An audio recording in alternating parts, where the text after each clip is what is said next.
শাপলা হলো নবী সাল্লাল্লাহু আলাইহি ওয়াসাল্লামের ভালোবাসায়, তার শান এবং মর্যাদার জন্য নিজের জান কুরবান করার জুনুন।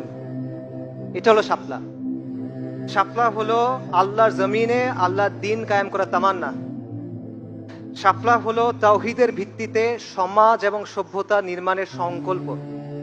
শাপলা হলো আমাদের আজাদির আন্দোলনের ধারাবাহিকতা। এবং এই চেতনা নতুন না, আমি আপনাদের নতুন কোনো কিছুর কথা বলতেছি না। এই চেতনা এই মুসলিম বঙ্গে বারবার ফিরে ফিরে আসছে। এক একবার এক এক চেহারায়, এক একবার এক এক রূপে এটা আত্মপ্রকাশ করছে। কখনো শাহ ওলিউল্লাহ মুহাদ্দিস দেহলভী তাজদীদে, কখনো তরিকায়ে মুহাম্মাদিয়া, কখনো তিতুমিরের বাঁশের কেল্লায়, কখনো হাজী শরীয়তুল্লাহ সামাজিক আন্দোলনে। বারবার এই চেতনা ফিরে ফিরে আসছে। এই চেতনা ফিরে আসছে 1857 মহা অভ্যুত্থানে।